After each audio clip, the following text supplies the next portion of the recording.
I'm here today to tell you about inclusion through design sprints, or more simply, this is what we kind of did, and you should probably try it too. So a little bit about me. Brandon already did a great job introducing, but the other thing that I want to plug is that you may have noticed that there's always a sponsor named Shara, the Game Accessibility Conference. So Shara is Shane and Tara Voltron together. Shane right there in the front. She's running our social media today. And every year we sponsor Game Accessibility Conference by doing fundraisers on the internet, and we get money donated to us from real gamers just out in the public who want to support game accessibility. People like Sean, one of our staff members there in the back. He's looking like we don't see him. But he has been one of the people who has helped Shara help make the Game Accessibility Conference happen. So I just wanted to let you guys know that you guys can find gamers in the public who will help you on your cause. They will literally give you money to help make games more accessible if you ask for their support. So you've heard about inclusive design sprints a little bit, previously mentioned, but what actually is an inclusive design sprint? So it's really a dedicated time for a product team to learn, to build empathy, and in some cases actually work on starting to build a product or a piece of product specifically made for people with disabilities. Now, within gaming at Microsoft, it kind of has a convoluted history on how we got here.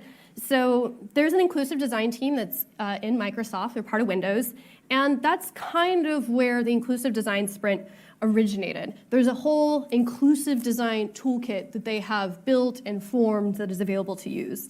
And back when it started, it was actually a full sprint, a full 2 weeks. So after you would go through learning and empathy, you would actually start to build something that you would want to ship in your product. And again, the goal was to, after these 2 weeks, have something that you would ship.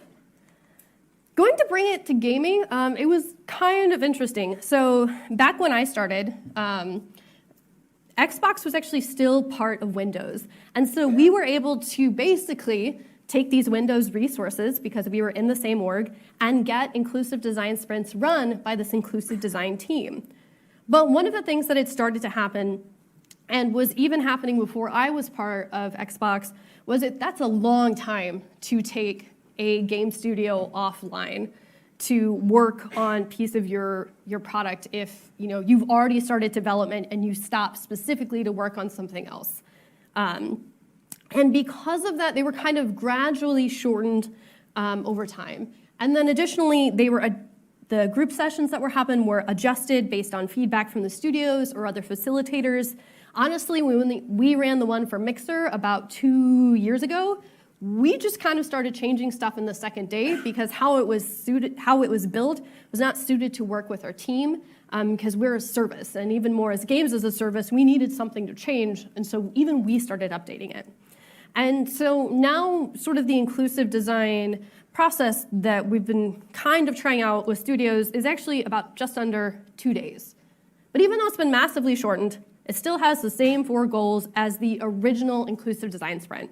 So the first is probably an introduction to accessibility in a non-legal context. Because a lot of times for game devs who are going to implement stuff, maybe the first time that they're learning about accessibility is the CBAA, which is a terrible thing to start learning about accessibility on. And there's so much more, especially because accessibility is so much about understanding your users and empathy. So there's a huge part of that you want to build in as well. The third part is still obviously giving the customer themselves with disabilities direct voice to the team. As Brandon said in his presentation, nothing about us without us, and so it's getting that us in front of the dev team.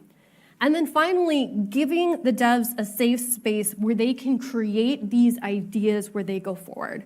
And so when you're making inclusive design, these are really the 4 things you have to do. And so the current gaming sprint is about, like I said, just under 2 days. The first day is about education, empathy, and barrier identification. It's literally about learning to understand the problems that these gamers are facing. The second day, after a brief recap, is all about brainstorming and presenting these ideas to the rest of the team. How are you going to solve what you learned about the previous day? And I want to give a special shout out to Playground Games. I know there are some of you guys here. Yes.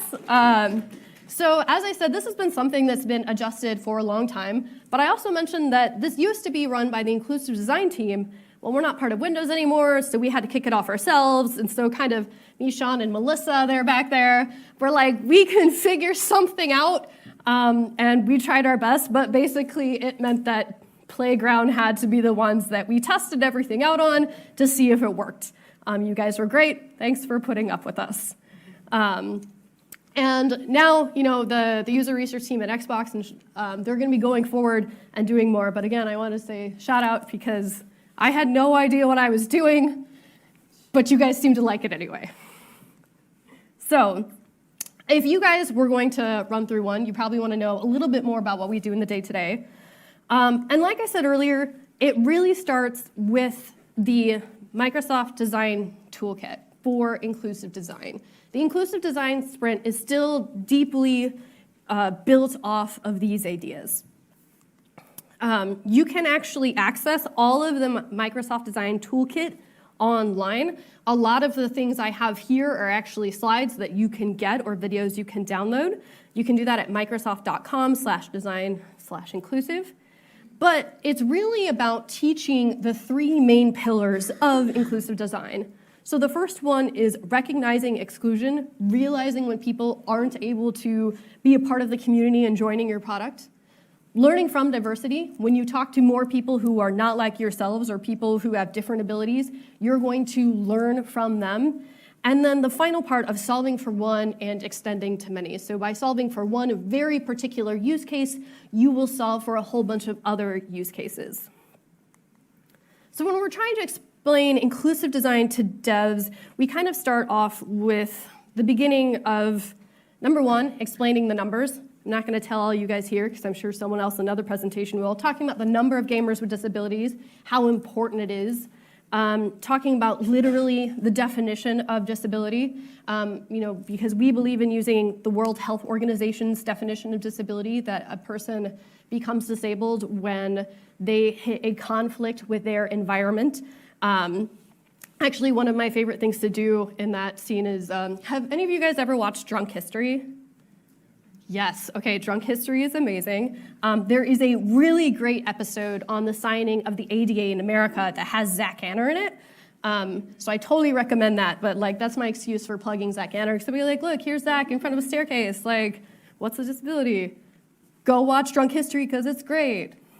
But from there, talking about that, and then we actually walk them through an actual example of the inclusive design process at work within Xbox specifically. And normally we do this with the standard controller, because if you think of the traditional controller a lot of us use, we make a lot of assumptions about using that controller. We assume that you have two thumbs. We assume that you can hold it up for an extended period of time. We assume that you have full range of motion in these fingers, which you may not have. And so once you realize that, you realize you may have excluded people.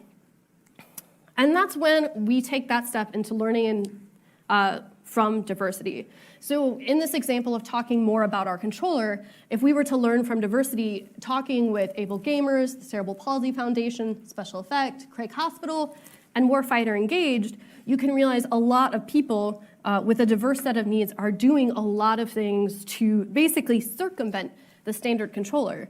So if we're continuing our narrative, basically we see that a lot of the gamers that we interacted with through these charities were cracking two controllers together to form one controller.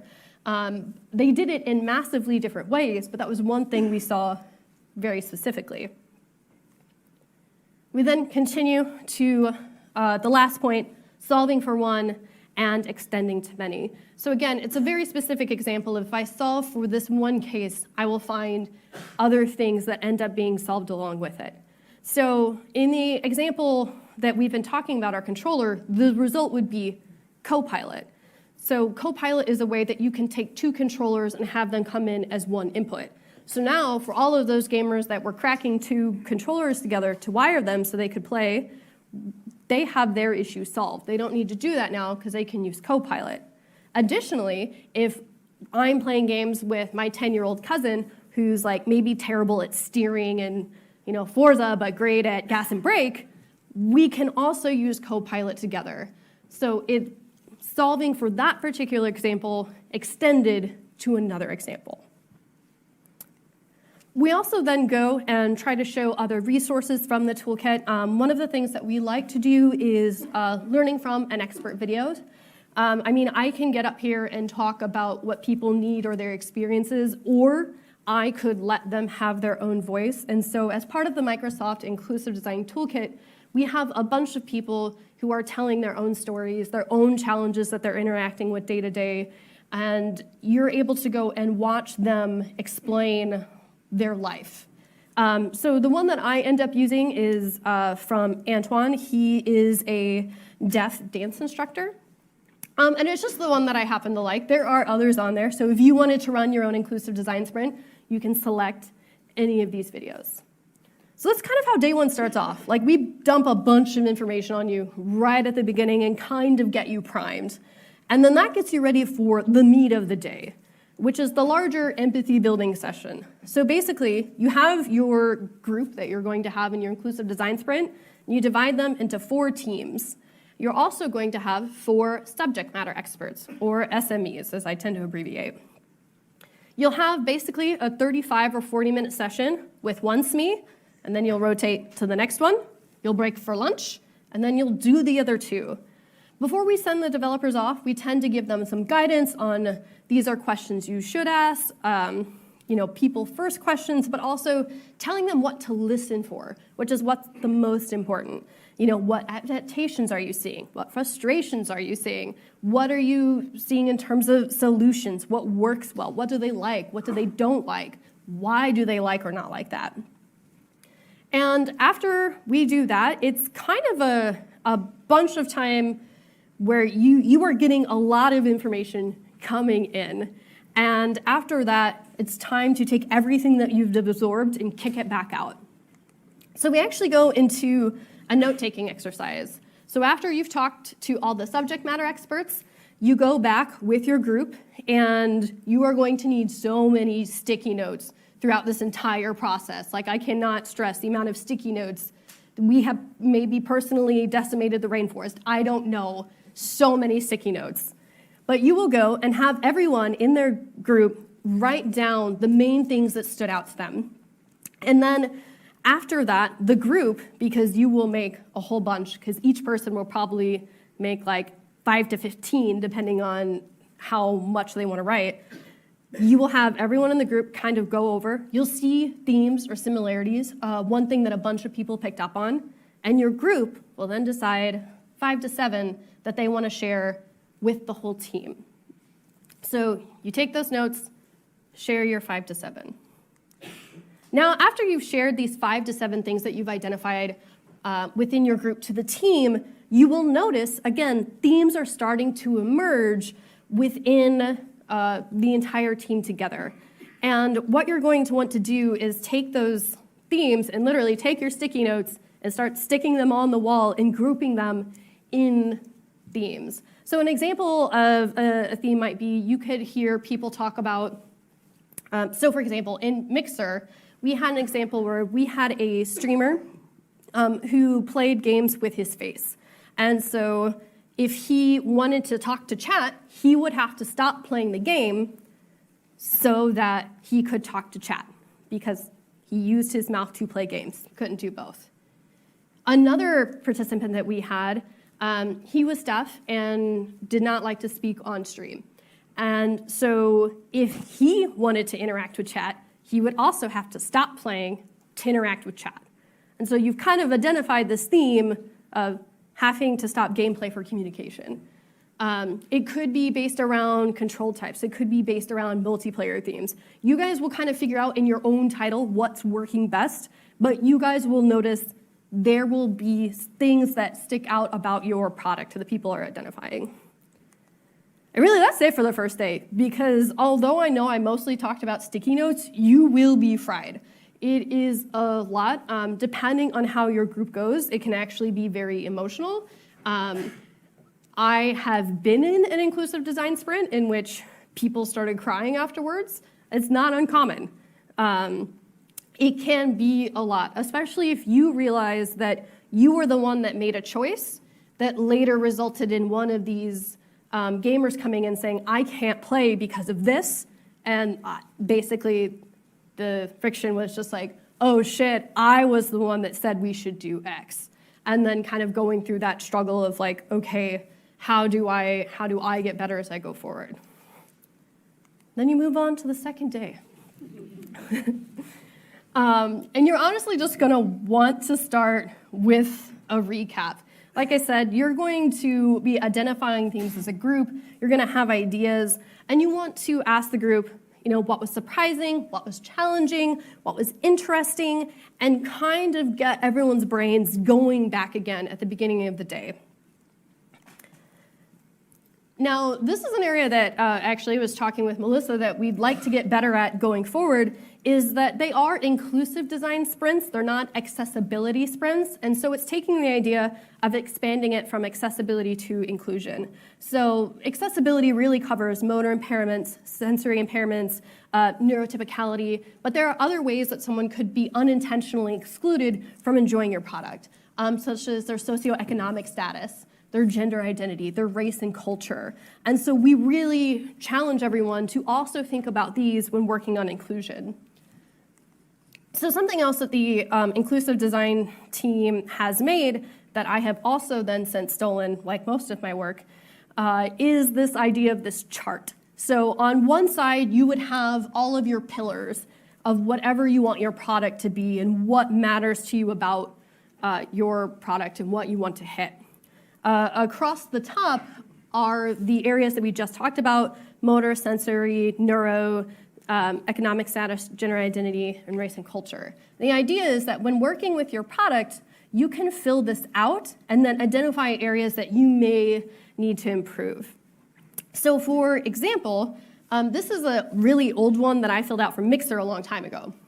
So you can see going across on our basic pillars are about attracting new streamers, getting viewers to the right streamers, and then encouraging streamer support. So if we fill out what we have in our product on this chart, you can see that we have a really good horizontal story about attracting new streamers. But if we look specifically under the gender identity column, you can see that we don't have much there. So if we were thinking about a way to be more inclusive in our product, we could think of things to fill that vertical column so that we're better at it. I also wanted to call out that I have a bunch of things crossed out on mine because I don't believe they count because we're required to do that anyway as part of Xbox, so no freebies. So after we've kind of done this education, we've talked a little bit more about extending inclusion, we send you off for another group activity. So I really hope you like your coworkers. So what we instruct people to do, particularly for us at Xbox, is to think of one way the product, the title, can improve on one of the themes that you've identified. We also ask that you think about it in terms of your engine, because we both have, some of our studios have custom engines, some of our other studios use shared engines, and so maybe there's one thing in particular that's very hard to do with this engine that you would love to do, so maybe there's a way to fix it in the engine. And then the last, because we are part of Xbox, is we ask for a way that maybe the platform could help solve this challenge even easier. So we do give people these 3 prompts, but we do not enforce that they stick to it at all. You will find that one particular group will have 20 ideas of things they can do in the product, and they don't even get to what the Xbox can do to make it better. And that's totally okay. Honestly, the real reason we provide these prompts is so that if people are in a group, they get stuck, they have something they can think about. Normally, you don't actually even need these. But the goal is, while you're brainstorming, is to have people come up with ideas. So I said over time, these have been adapting. One of the things that we introduced in Mixer when we were doing it was the idea of this brainstorming one-pager. We wanted people to get their thoughts literally down on paper. And so on our one-pager, you just name your feature, you draw a little picture, a short description, and then you think about a few things. So is it one and done or continuous? Is whatever you're pitching something that you will just implement once, or is this something that you have to continually update? And then thinking about the impact that could have on some of the areas that typically have accessibility issues, auditory, visual, cognitive, and mobility, and thinking about how much will it impact these areas. And the reason that we still have all on the sheet is because one of the things I'm sure a lot of us know is adding something that is good for one group is frequently better for another group. And so this is a way for the team to look and realize, oh yes, we wanted to make our subtitles better for auditory reasons, but by doing it, we've also impacted certain cognitive areas as well. And then finally, a development cost, just t-shirt size. So we tell everyone to imagine you have infinite sprints and infinite resources, infinite man-months, and every kind of dev you would ever need. What would it be? Because by having them pie in the sky, they won't limit their ideas. There is always a time and place for scoping. The inclusive design sprint is not it. It's about getting in the right headspace first. And so after that, it's honestly show and tell. So each group, is probably going to have like a shit ton of these documents, which is great, but we don't have enough time for you to present all 20 of your amazing ideas. What we ask is each group select 3 to 5, and then share those 3 to 5 with the wider team. And again, what you're going to find is groups will have similar ideas or ideas that are complementary, of things that can really be integrated into a product. And that will get the team excited when you see, they said we should do this, and I said we should do this, but if you Voltron that shit, it's the best. And that's the kind of excitement that we want people to have. So obviously, this is just what we'd done previously. I know that over in the user research team, they have other changes they're going to make it even better. So, that was just kind of how I did it when not knowing what I was doing, and I felt it went pretty well. But I do think that it's something that, with a little bit of work, and even just looking at the Microsoft Toolkit, you guys would also be able to take and do for your team. Which is why I also have a bunch of pro tips of things that I learned. Number 1, having a list of things you're logistically going to need. So you're going to need at least 4 meeting rooms that have 5 to 8 people for each of your breakout sessions. You're going to need 1 very large meeting room that can fit your entire team in it. You're probably going to have a PowerPoint there, so make sure that works. And you're going to need somewhere for all of the aforementioned sticky notes. Have a nice place where everyone can eat lunch. You are going to need markers and pens, paper, and again, a whole bunch of sticky notes. I know this slide may seem very duh. These are things that we learned that I should put on a slide because it wasn't obvious. So please, learn from our mistakes. Have the sticky notes ahead of time with markers. The other thing that I really want people to be good at is selecting the right subject matter experts. If you can, try to find people who are local and can attend in person. I have done inclusive design sprints where we had people remote in just because travel wasn't possible, but having someone physically in the room with you makes a big difference. If you can, look for people who are already public advocates and educators in accessibility. I just want to remind people that telling your personal story is hard, and there is an emotional labor that is associated with it. And so you're more likely to get someone to agree if it's something they're already doing and already practice that. So I say accessibility advocates. I didn't specifically say tech. Bonus points if they are already working in tech. Again, try to get a variable group. Don't pick people who are facing the exact same barriers because then you'll get less out of swapping your groups. Try to look for people who play your game, but what's important to realize is there may be a reason that someone isn't playing your game, so shopping around other titles could be beneficial as well. So if you are a certain type of first-person shooter and you can't find someone that plays yours, but they find your competitor and they play them, maybe there's a barrier in your product that isn't in your competitor's product. So there's something you can learn by bringing in people who play similar games to yours, but not your exact game. And the only other thing I can recommend is if you want to keep having these, don't use the same people all the time. Bring in different people so you can grow your network of gamers with disabilities that you can work with as you go forward. On selecting attendees, you're going to look for about 20 people from your studio to run one the same size that we did. And I say have a hard cap at 24. 4 of them will need to be facilitators. The reason I say hard cap is because in addition to your team, you will have your subject matter experts, and then you will have anyone who's there to assist your subject matter experts throughout the day. And depending on the number of people, that can easily swell. If you have one person who has 2 assistants in addition to your team, that's a lot to shove in one room together. That'll get very warm very quickly. No one wants that. And again, try to cover as many disciplines as possible. I want to stress that social, marketing, PR, QA, all of them are game dev and all of them need to be included. There are ways that end of pipeline can also exclude in your product, and you don't want that to kind of crush any work that maybe an engineering team has done because later in the pipeline you ended up being inaccessible. And I also really recommend for aiming for leads, more senior members of your team to come to this who can pass their knowledge down.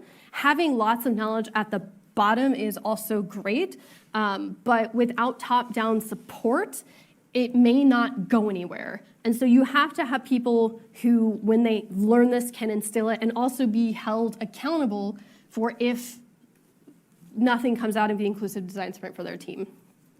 And I also want to say that I've heard before someone being like, oh, they're already into accessibility, I don't need to bring them. Not true. Having people who are already sold and excited come in doesn't make you a bad candidate. It means that you can bring energy and knowledge to a team as part of the groups that maybe they didn't have. So don't exclude someone just because you think they're already, great at it. As we mentioned before, each group will end up having a facilitator. And the facilitator really needs to be someone who is ready, bought in, preferably already has at least a base knowledge about accessibility, because what they're going to be doing is keeping conversations on topic. They're going to be moving the group forward if the conversation stalls, and if it does stall, they may have to have a prompt ready. So by having someone who has some base knowledge already, they can help keep things going forward. They're also going to be the one that's giving 5-minute warnings, all that sort of stuff. Tips for forming your groups. So don't group all of one team together. You shouldn't have a group that's like, this is all of our UI artists. You shouldn't have another group that's like, this is all of our network engineers. Don't do that. You want to have various disciplines mixed together within the group. Something else I highly recommend is trying to have a balance of extroverts and introverts. If you have one group that's only extroverts and one group that's only introverts, extroverts are going to just talk over each other all the time and maybe not let the subject matter expert talk, where maybe in the interview-only group, it's just very, very quiet and there's not as much conversation. So obviously, whoever is putting together the groups, you probably need to know your team a little bit better so you can plan ahead for this, but something to think about. And you should have one person in each group who's comfortable being the presenter, because again, there's lots of here are my ideas on a sticky notes, here's what our group came up with, and so one person from each group needs to be comfortable presenting. Let's see. Tips for preparing your subject matter experts. So this was something that I learned because I was not 100% great at this, especially on the mixer one. Sorry to everyone who was there for that. So if possible, tell them what game that they're going to be working on. If you can't, which obviously if you are early and you're unannounced, giving them an idea of the genre of game is a good idea. Try to give them the schedule as early as possible so that they can prepare. Let them know what sort of questions you think the dev team's going to ask. Let them know they're probably going to answer the same question 4 times, because pretty much every group, as an icebreaker, will be like, well, what games are you playing? And so 4 times, they're going to have to answer, what games are you playing? Which is totally cool, but just prepare your subject matter expert for that. If possible, let them see the space before it begins so they can get acquainted with where everything is and more comfortable. Share any relevant information with the subject matter expert in terms of their needs actually with the dev team so everyone's prepared. In addition to all of their social information, I got asked a lot about like, oh, what was Vivek's Twitter? And I was just like, I have it. I should send it in an email. I could have just sent that out ahead of time. My bad. And of course, let them know any relevant NDA rules, where photos are allowed, et cetera, et cetera. All right, guys. We're almost done, I promise. So some tips for follow-through. So you have ran an inclusive design sprint. You're really excited. How can you make sure something happens? So number 1, I highly recommend assigning a producer to be the person who makes sure that everything gets entered into whatever tracking software that you're using. Get it in your backlog, because then it's harder to get rid of. Second, I actually really like immediately after the sprint sending a report out to everyone, because you probably didn't have, especially if you're a large studio, your entire studio attend the sprint. And so if you send out something about the sprint to the entire team, everyone knows about it, and they may come and ask attendees questions. In that report, you will set a date in which you will send a follow-up report, which means you are more likely to have done something because you've already committed that you will do something, if that makes sense. I work that way. I'm more likely to do something if I give other people a date or time.